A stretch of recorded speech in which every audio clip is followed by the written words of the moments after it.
keuangan, meskipun sistem keuangan tidak detail teman-teman. Kita akan detailkan di contohnya ya. Ya, ingatannya lupa diri. Di sini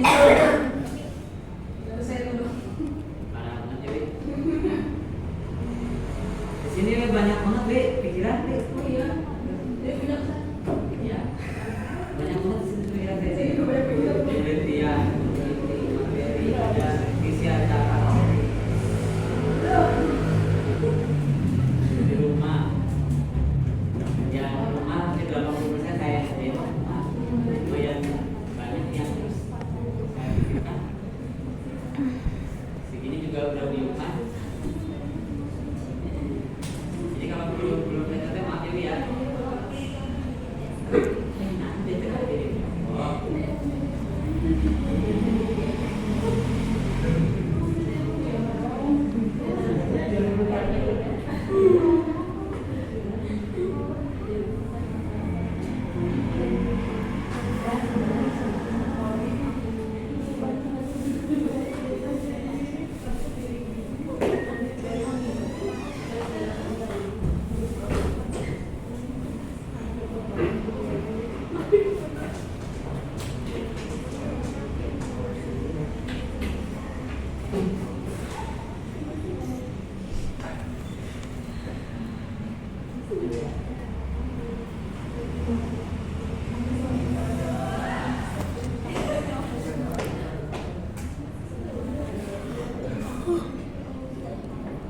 Sistem keuangan. Jadi kita akan bicarakannya satu secara sistem keuangan.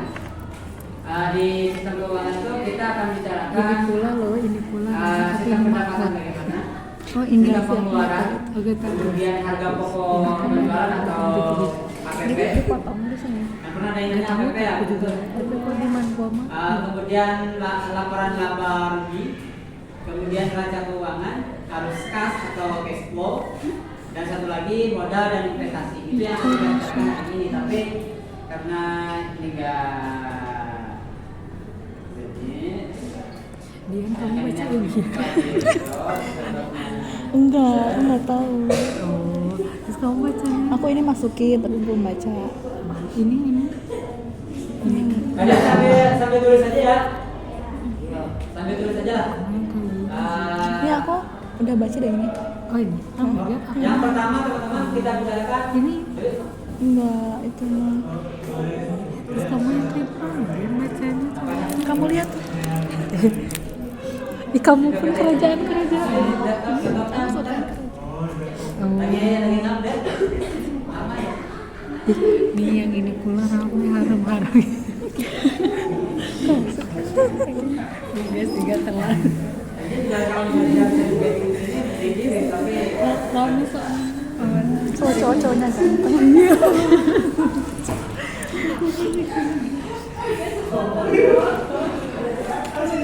Kalau yang si Matias itu masuk dark romance apa enggak? Kamu baca Matias itu enggak? Oh yang si rambutnya warna kuning yang cewek ini. Kamu baca nggak? Kamu baca nggak?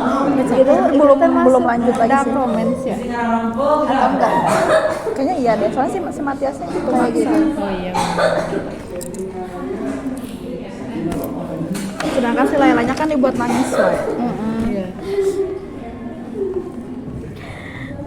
Itu protagonis. Si bapaknya nunggu. Laptopnya lagi.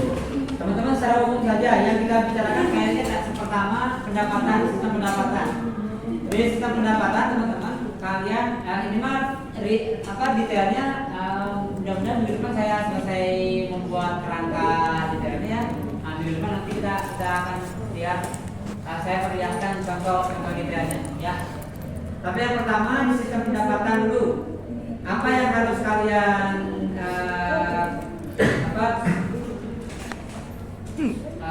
fokuskan di sistem pendapatan. Pertama teman-teman bahwa pendapatan itu berasal dari hasil penjualan produk atau jasa, itu yang paling penting ya. Selain dari penjualan produk dan jasa, bisa juga kalian mendapatkan pendapatan dari kas-kas yang lain selain penjualan produk dan jasa. Contoh misalnya saya akan jual kopi, saya buka kedai. Di kedai kopi saya jualnya pasti produk kopi saya. Tapi saya juga bisa mendapatkan pendapatan lain dari mana? Misalnya dari ada lahan parkir saya yang cukup luas, misalnya di situ saya sewakan. Kalian suka lihat di Alfamart atau Indomart, ketika ada Alfamart baru, tiba-tiba ada tukang fried chicken, tukang onde-onde, gitu-gitu ya. Itu sistem pendapatan yang didapat oleh si Alfamart itu. Ya. Supaya dia bisa punya set pendapatan selain dari pendapatan dia yang utama. Makanya di sistem pendapatan ada dibagi dua. Pertama ada pendapatan utama dan yang kedua pendapatan tambahan. Pendapatan utama dan tadi didapat dari penjualan produk dan jasa kita. Ya.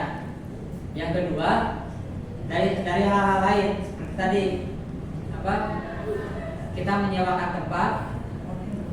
Kalau kita punya lahan, kita buatkan tempat yang strategis, kemudian kita sewakan ke mau yang penjual gitu ya. Itu bisa jadi dapat tambahan. Selain itu bisa juga teman-teman, kalau misalnya yang saya bisnis kopi di kafe saya buka misalnya latihan bartender misalnya ya, atau pelatihan apa gitu. Saya bisa membuka pelatihan itu untuk mendapatkan income yang lebih dari penjualan jasa dan produk saya ya. Jadi ketika sudah terjun ke dunia wirausaha, teman-teman juga harus pikir yang lebih kreatif dan inovatif. Jangan hanya menjual jasa yang itu saja ya. Ada lahan sedikit, gunakan. Ada ini, oke, gitu. Contoh misalnya sekarang teman-teman yang jualan di tempat A, terus teman-teman juga bekerja di bagian B. Selama teman-teman tidak mengganggu dengan penjualan teman-teman, is okay, aman-aman aja. Ya. Tapi kalau teman-teman merasa terganggu ketika teman-teman bekerja di tempat B, ketika sudah menjual bagian A, lebih baik jangan fokus dulu di penjualan kita. Ya. Meskipun agak curang, tapi itu strategi saya. Saya kemarin misalnya yang yang real yang saya lakukan. Sepatu saya kan ketika bikin sepatu, bengkel sepatunya disebutnya bengkel ya. Workshopnya saya sewa ke orang lain. Sewanya itu per bulan 800.000 teman-teman.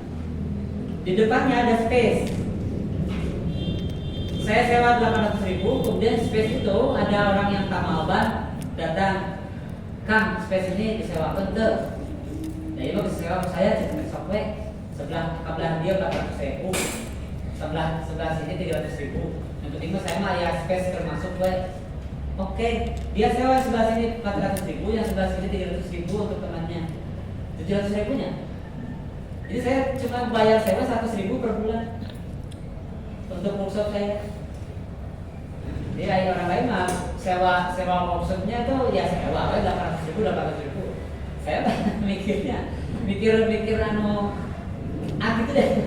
Nanti kalau kalian sudah wirausaha pasti bukan pasti harus seperti itu ya, selama tidak merugikan orang lain dan memang tidak melanggar kesepakatan.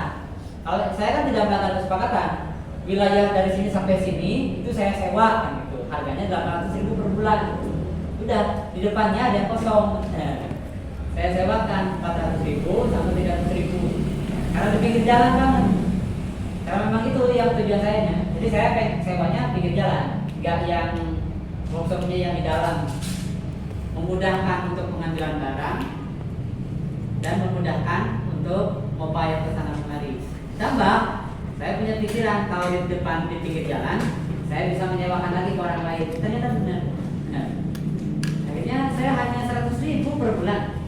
Jadi benar-benar ini. Jadi kalian dapat tambahan lain.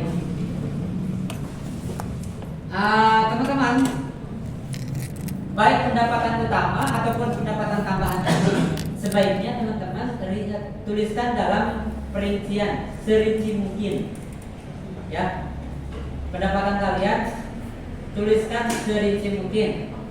Jika teman-teman pernah punya pengalaman atau mungkin sekarang ibu bapak kalian sekarang lagi bisnis dagang warung-warungan misalnya, pendapatan per satu permen aja tulis, permen keluar nih ya tulis, karena itu pendapatan yang nanti harus dihitung ya. Pokoknya pendapatan itu semuanya harus ditulis. Oke. Di perencanaan produk waktu itu ya pernah saya sampaikan ke teman-teman, ketika kalian akan menjual produk sebaiknya produknya tidak fokus pada satu item saja, tapi tambahkan itemnya sebanyak mungkin supaya keuntungannya bisa dari beberapa item. Oke. Kemudian sistem pengeluaran teman-teman. Kalau tadi sistem pendapatannya hubung saja ya Bapak ya.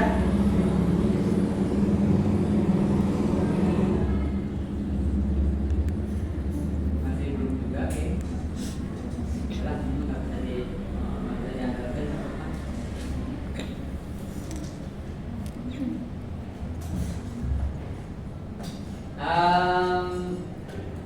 Selanjutnya teman-teman,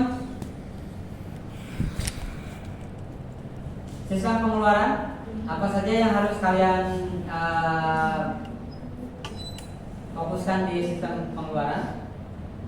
Kalau secara definisi, pengeluaran itu adalah biaya yang digunakan untuk menjalankan usaha. Secara definisi, ya, biaya-biaya apapun yang ada kaitannya dengan usaha kita itu sistem pengeluaran. Itu pengeluaran, ya. Di sistem pengeluaran teman-teman ada dua juga. Pertama ada pengeluaran tetap dan kedua ada pengeluaran biaya non tetap atau disebutnya biaya variabel. Ya. Kalau biaya tetap itu biaya-biaya yang di perencanaan produk. Ada pembelian barang, penyewaan tempat, ya, penggajian karyawan atau staf, itu pengeluaran tetap. Satu lagi ada pengeluaran variabel atau non tetap. Nah ini nih yang kadang di teman-teman bisnis saya ya di bagian ini mereka tuh suka teka perhitungkan, apalagi yang pembisnis baru.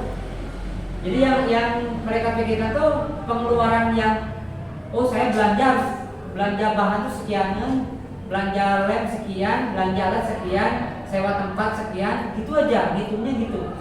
Padahal ada biaya non variabel itu non variabel yang tadi ya, yang bahan, tempat sewa dan sebagainya, yang atau biaya tetap tadi. Ada biaya non variabel yang harus dikeluarkan. Contoh kecil saja, misalnya ada pengamen. Pengamen itu jangan dikira dia datang itu bukan pengeluaran dari kita, itu tuh pengeluaran. Jangan pernah teman-teman membebankan pembayaran pengamen ke konsumen. Kan ada ya, yang kita lagi makan tukang dagangnya cuek karena si tukang dagangnya mikir pengamen harus dibayar oleh konsumen. Nah, enggak, kita tuh enggak sebagai pengusaha ini salah. Itu kalau sebagai pengusaha itu salah. Pengamen harusnya kita yang bayar, atau kalau enggak supaya, tapi ya kita harus berani ada adu mulut lah dengan pengamen. Kita berani pasang pelang ngamen gratis, dia nggak akan masuk ke situ. Intinya konsumen mah benar-benar tidak boleh mengeluarkan hal sekecil apapun untuk pembiayaan di usaha kita.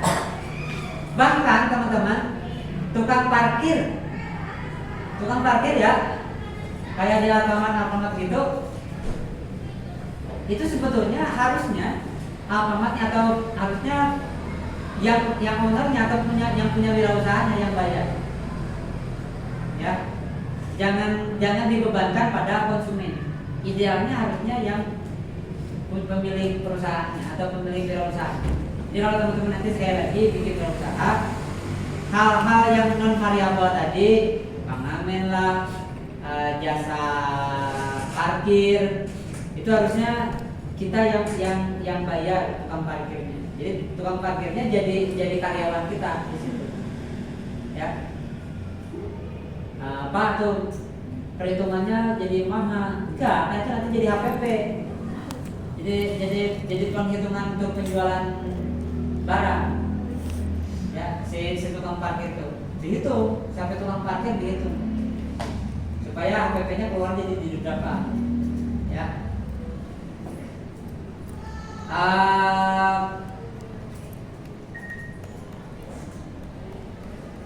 Intinya sekali lagi, selain biaya-biaya tetap, non biaya-biaya yang non tetap tadi atau biaya variabel itu tetap harus kita perhitungkan. Listrik juga sama teman-teman. Listrik itu bukan biaya tetap, karena listrik itu fluktuatif ya. Kadang bulan ini berapa, bulan depannya berapa, itu beda. Karena dia bukan biaya yang tetap. Itu tetap harus kita. Promosi juga bukan biaya tetap. Ya, biaya seperti promosi juga sebetulnya bukan biaya tetap, karena promosi itu fluktuatif juga. Kadang usaha kita lagi kendor, kita harus genjot dengan promosi yang hebat, maka kita harus nyewa influencer gitu atau apa gitu, atau paling tidak kita ngajak konten kreator yang baru-baru yang lagi naik daun, sok makan bakso gratis di kita gitu, atau ngopi gratis di kita, tolong iklankan ngopi gratis di kita selama 1 minggu. Nah itu perhitungan yang tadinya tidak bukan biaya tetap. Ya, hal kecil yang sekali lagi pengamen aja itu biaya pengeluaran. Satu orang pengamen saja, satu hari kalau datangnya 1 orang aman-aman aja. Tapi kalau datangnya 2 sampai 3 orang per hari, besoknya ada yang datang lagi. Besoknya ada yang datang lagi. Biasanya sistem pengamanan dipola sih, game. Teman-teman ada polanya. Yang sepengalaman saya di workshop saya aja, pengamanan ada polanya. Pengamen Sabtu itu dia akan datang misalnya hari Senin. Hari Selasa ini dia nggak akan datang ke workshop saya. Nanti akan ada pengamen yang lain. Gak tahu itu temennya atau bukan saya, tapi biasanya berpola. Nanti itu setelah 3 sampai 4 hari kemudian yang hari Senin dia akan datang lagi ke saya. Polanya udah tahu. yang saya alami begitu. Pengamen itu dia ada ininya. Kadang pada yang hari keduanya pengamen yang lain. Gak tahu menjadi janjian atau ada timnya atau gimana. Tapi saya yakin kalau misalnya saya berhusnuzon saja nggak ada timnya sih sebetulnya. Itu mungkin ya kebetulan aja lewat ke daerah saya gitu ya. Tapi 3 sampai 4 hari yang hari Senin tadi dia tuh pasti ada lagi ke saya lewatkan. Itu kan saya harus saya perhitungkan kan. Misalnya saya ngasih Rp1.000 aja per orang, berarti 3 kali dalam sehari itu 3.000. Simpan tuh. Saya kasih pasti ke tukang ke pekerja saya. Ini buat pengamen.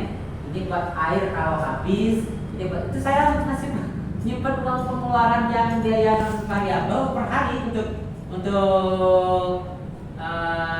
di workshop saya per hari itu biasanya 20 sampai 30 ribu saya simpan uang. Jangan sampai yang kerja yang yang kalangan lah. Intinya pengeluaran mah banyak pengeluaran yang tidak terduga oleh teman-teman. Nanti kalau kalian mulai berwirausaha ya, jangan berpikiran ini dah biaya belanja, biaya sewa itu kan cuma segitu. Enggak begitu cara. Karena ada biaya-biaya non variabel atau biaya variabel yang biaya yang tetap sifatnya. Ya, hal kecil tapi sering mah tetap mengeluarkan dana. Ya. Dana.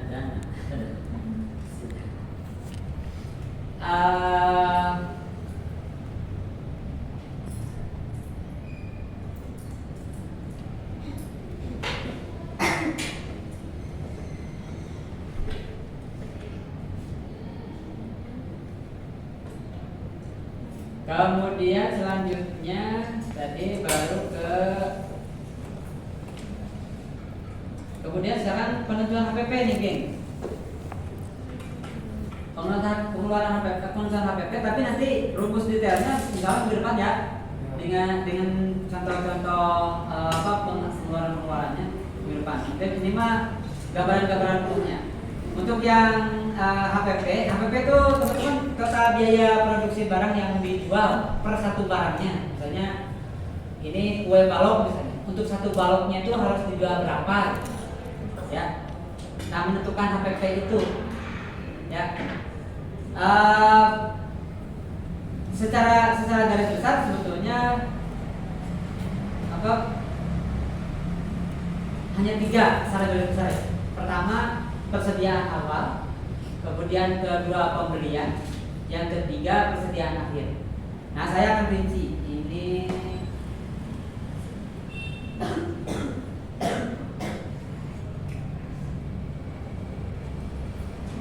Sibuk juga, guys.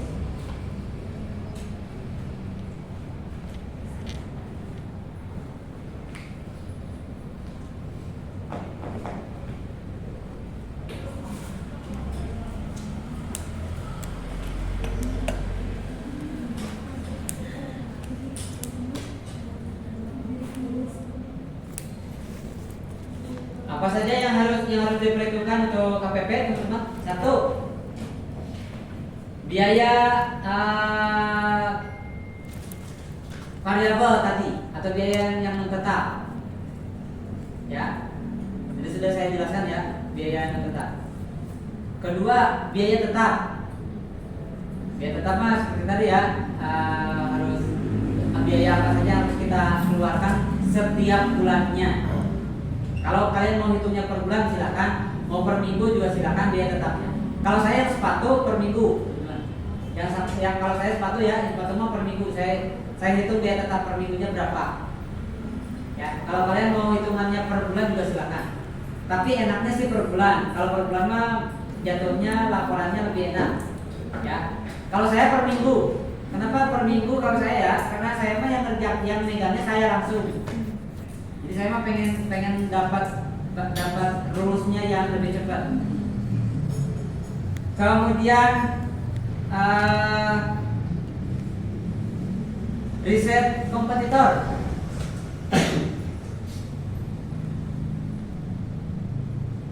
Riset kompetitor itu kalian cek harga barang sejenis di pasaran, ya. Tadi harga kue balok kita akan menjual harga kue balok kita 5.000 atau 4.000 atau 3.000. Kalian cek atau riset kompetitornya, ya. Cek harga produk sejenis di pasaran. Kemudian selanjutnya daya beli. Daya belinya. Daya beli siapa? Daya beli calon konsumen, teman-teman. Ya. Kan di minggu beberapa ya, kita kan sudah bicarakan siapa target pasar kita kan ya. Nah, target pasar kita. Contoh misalnya saya akan jual kue balok nih tadi. Saya akan jual kue balok di depan UI Bandung. Kalau pakai daya beli mahasiswa, mungkin nggak satu kue balok 5.000. Nggak akan. Mahasiswa mah paling mahal 2.500. Ya, saya udah pernah cek soalnya. Saya pernah mungkin di depan itu saya mau buka kedai, tapi keburu ribet, disuruh penelitian lah, apalah. Bisa gini. Jadinya saya udah pernah analisis pasar UI karena mau buka kedai di situ di depannya. Dan untuk kue balok tuh daya beli 2.500 tuh udah paling tinggi. Makan 15.000 tuh udah paling tinggi sama ayam. Itu teh udah dan dulu tuh 15.000. Bener ya? Emang iya seperti di UIN. Di sini mah harusnya sama ayam tuh paling mahal 13.000. Masih aman 13.000, masih worth it dengan kantong kalian. Padahal hanya beda 2.000. Ya, hanya bedanya beda 2.000. Saya mah kalau misalnya buka market gitu di sini, saya nggak akan pasang 15.000 sama ayam. 13.000 cukup, keuntungan masih ada. Ya, buka ya. 20.000 saya. Kita udah cek harga pasar ayam. Sekarang tuh ayam per kilonya 31.000 sampai 33.000. Kalau saya beli di tempat yang semi agen, harganya 29.000 ayam itu. 1 kilo itu rata-rata jadinya 12 potong untuk yang harga wartegan. Kita ambil yang 3, kita ambil 10 potong aja, 10 potong ya. Yang 1 kilo 10 potong. Tadi harganya 29.000. Kita ambil yang 30.000 aja. Berarti 1 potongnya 3.000. Nasi itu paling banter 3.000-an lah. Sama bumbu-bumbu dan sebagainya, sama sayur-sayur jatuhnya sekitar 7.000-an.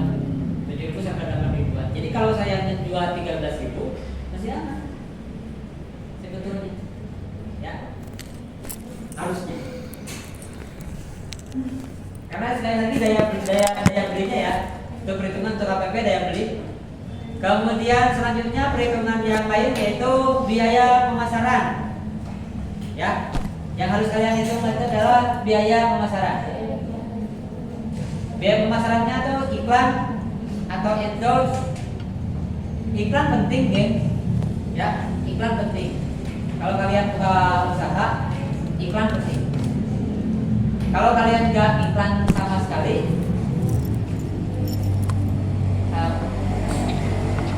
bisa sih kalian berbuka usaha nggak pasang iklan, asal memang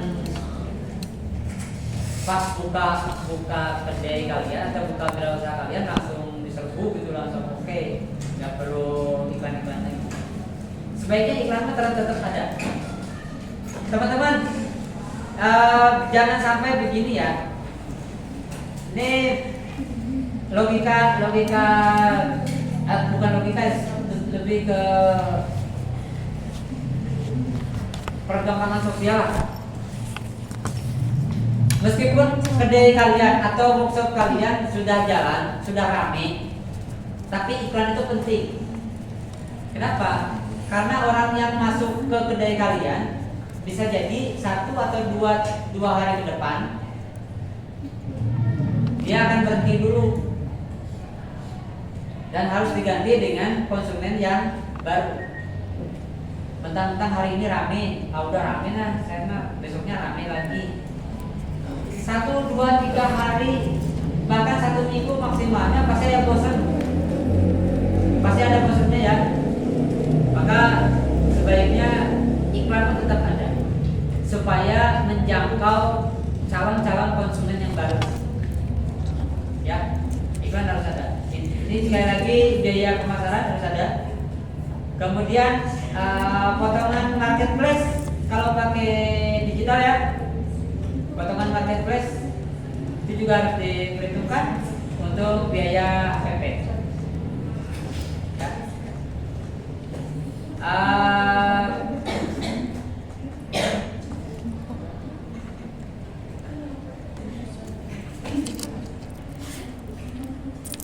Contohnya tadi.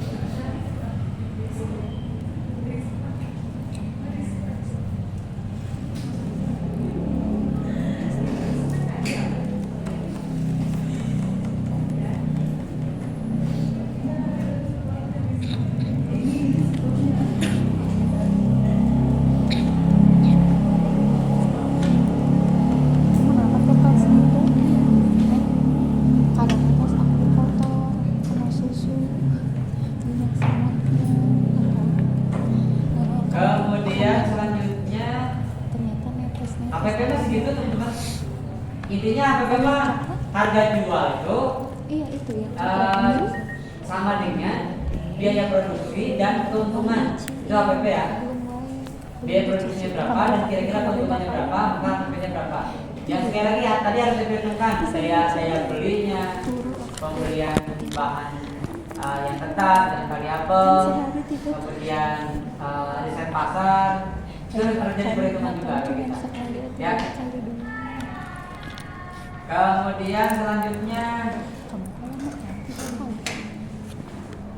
laporan laba nanti ini mah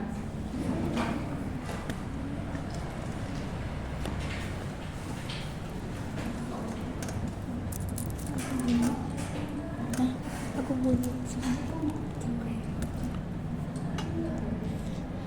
kayak suara sepatu di bayi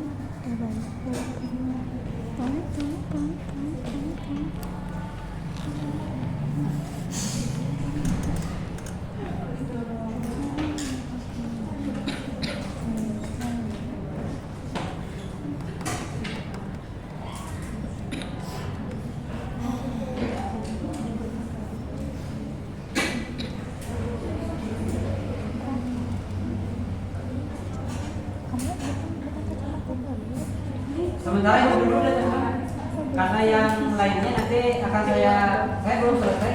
Ada tiga bagian lagi yang harus saya buat perincian keuangannya.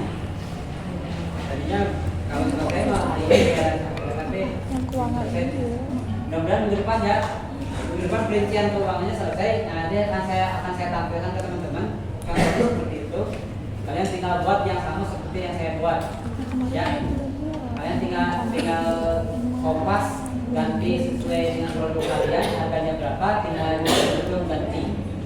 Oke? yang kemarin kan bukan perencanaan. Selebihnya mah pada dasarnya ketika kalian akan menghitung keuntungan, menghitung penjualan sebuah barang, yang harus kalian perhitungkan adalah produk kalian berapa produksinya, kemudian keuntungan kalian akan berapa. Garis besarnya mah saya pernah ya di perencanaan produk kalau nggak salah, yang kopi modalnya 5.000, saya ngejual sampai 15.000 ya. Pernah seperti ini nggak sih teman-teman? Ada di slide ke berapa gitu. Modal itu 5.000, tapi saya menjual harus sampai 15.000. 10.000 banyak deh, keuntungannya bukan banyak karena ada biaya-biaya pengeluaran dan variabel tadi yang saya tidak pernah ya, pengeluaran yang tidak diduga, bahkan bisa jadi pengeluaran itu tuh jauh lebih besar daripada pengeluaran tetap kita. Jadi saya hitung sampai 15.000 tuh, apalagi kalau sistem marketplace teman-teman. Ada yang pernah pakai marketplace dari sini? Coba-coba usaha deh, misalnya di Shopee yang gitu-gitu. Kamu pakai jam berapa? Aku hari ini nginep. Di mana? Di mana? Kenapa? Soalnya aku mau kalau Naswaga agak kalau Naswaga enggak nerima aku hari ini. Modal Mama jual les itu kan dia buka ini punya kelas dari lihat di SD-nya. buku kata Sakitnya apa? Sakit apa? Tahu. Hari Rabu aku temuin itu usaha jadi aku ya ayah 5 jalan gitu ayo sebenarnya izinnya besar 10.000 Dian ayo ke Dian ternyata rambutnya lagi males aku bolak balik ayah tuh sambil ngerjain apa gitu ngerjain pasti sebenarnya ngobrol-ngobrol kamu marketplace ya? Geng, kalau ada yang pernah nyoba ya, seperti Shopee, Lazada, yang begitu-gitu ya. Kalau kalian menjual barang, misalnya saya menjual sepatu, itu barang saya ya. Saya pikir-pikir dulu, ini menjual barang saya. Menjual sepatu harganya 126.000 atau 125.000. Saya jual di marketplace seharga 200.000. Kalian udah kebayang nih keuntungan saya 75.000. Padahal nggak begitu kalau saya ke marketplace. Marketplace mah ada biaya admin, ada biaya iklan, ada biaya endorse yang lain. Itu tuh jatuhnya bisa sampai 75%. Berarti kalau saya keuntungan saya tadi 75.000 kali 75%, itu diambil oleh marketplace per satu item. Kemungkinan saya bersihnya dapatnya 25.000. Itu tadi marketplace-nya 50.000 untuk biaya admin, iklan dan sebagainya. Sampai 75% marketplace. Tapi itu biaya yang kita keluarkan di awal-awal. Selebihnya kalau algoritmanya sudah jalan, iklan itu tidak akan terlalu jadi beban bagi kita karena dia akan terus masuk kalau algoritmanya sudah jalan. Tapi di awal-awal kita masih butuh iklan dan adminnya gitu. Jadi jangan salah. Sistem penjualan di marketplace dengan yang seperti yang di kita di sini sama saja sebetulnya. Makanya tadi saya bilang kan, saya contoh kopi saya tadi modalnya cuma 5.000, saya jual sampai 15.000, bukan gede-gede bati, karena ada biaya-biaya yang lain. Sama seperti marketplace juga sama. Pada dasarnya marketplace itu juga workshop atau joko-joko offline. Ya, sama seperti joko-joko offline. Dia harus ada admin, ada biaya iklan sebagainya. Sekali lagi bisa mencapai 75% dari pendapatan, dari laba. Ya, kebayang tuh tadi saya menjual 75, saya dapat keuntungan 7. Makanya yang saya kerjakan kemarin adorable aja. Adorable tuh saya menjual, ini saya buka-bukaan aja ya. Saya menjual ke adorable aja 126.000. Adorable ngejualnya tuh 300.000, 295.000 sampai 300.000. Keuntungannya berapa? Itu aja. Keuntungannya itu hampir 174.000. 174.000 adorable tuh. Tapi itu kan diambil admin. Adorable paling sebagiannya berapa? Paling sebagiannya sekitar 50 sampai 60 ribuan. Ya masih gede sih. Per satu item, satu sepatu, ya masih gede sih. Tapi gede teh ada risikonya lagi karena dia kan ada pajak yang lebih gede. Ya, gitu deh pokoknya. Ya untuk yang sekarang mah umumnya saya sampaikan. Sama nanti untuk detailnya minggu depan saya akan buatkan. Kalau tidak ada halangan, kita ketemunya 2 pertemuan lagi. Setelah itu mah teman-teman silakan fokus untuk membuat business plan. Ya. Setelah membuat business plan selesai, buat proposal.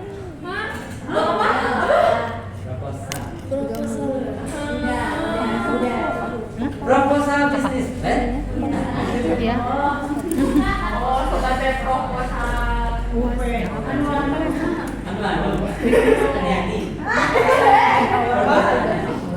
Proposal anu cenah. Jadi maksudnya gimana? proposal business plan jadi packaging bareng atau kelasan lagi ya? Ya. Setelah itu dikumpulkan sekelas, kita kumpulkan dengan kelas yang lain. Nanti share buat kalian. Ya.